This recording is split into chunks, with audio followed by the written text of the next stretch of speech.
మూడోది మీకు మనం చెప్పాం, ఏదైతే పేదవాడికి కడుపు నిండా 5 రూపాయలకే భోజనం పెట్టే అన్న క్యాంటీన్లు ఆ రోజు వైఎస్ఆర్ ప్రభుత్వం వచ్చిన తర్వాత రాష్ట్రం మొత్తం కూడా బ్రహ్మాండంగా అమలవుతున్న ఆ కార్యక్రమాన్ని అబ్రప్ట్గా రద్దు చేసి ఆ భవనాలు ఏ తనకాంటి భవనాలు ఉన్నాయో వాటిలో కూడా పాటుపడే విధంగా చేసి ఆ ప్రోగ్రామ్ని ఆపేస్తే మరి ఎంతో మంది పేదవాళ్ళు ఆకలి తెచ్చుకునే ఆ అన్నక్యాంట్లు మూసేయడం ఏంటని అడిగినా కూడా దాన్ని ప్రభుత్వం కడిచోని పెట్టింది. అప్పటికన్నా కావాల్సింటే మీరు పేరు మార్చుకోండి, వైఎస్ఆర్ క్యాంటీన్లను పెట్టుకోండి, లేకపోతే జగన్ క్యాంటీన్లను పెట్టుకోండి, బట్ ఏదైతే పేదవాళ్ళకి అన్నం పెడుతున్నామో దాన్ని ఆపొద్దని చెప్పినప్పుడు కూడా ప్రభుత్వం ఏమాత్రం కూడా కేర్ చేయకుండా దాన్ని పెడచాని పెట్టి వాటిని మూసేశారు. మరి అటువంటి అన్న క్యాంటీన్లు మళ్ళీ తెరిచేదానికి ఆ 3వ సంతకం పెట్టడం, దాన్ని రేపు ఆగస్టు 15 ఏదైతే మన ఇండిపెండెన్స్ డే ఉందో ఆ రోజున మొత్తం రాష్ట్రంలో ఉన్న అన్న క్యాంటీన్లు అన్నీ కూడా తిరిగి స్టార్ట్ కాబోతా ఉన్నాయి.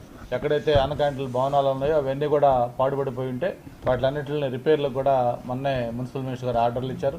ఆల్రెడీ అన్ని చోట్ల రాష్ట్రం మొత్తం కూడా అన్న క్యాంటీన్ రిపేర్లు అవుతా ఉన్నాయి. రేపు ఆగస్టు 15 మొత్తం అన్న క్యాంటీన్లు కూడా అన్నీ కంప్లీట్గా మొత్తం ఓపెన్ అవుతాయి.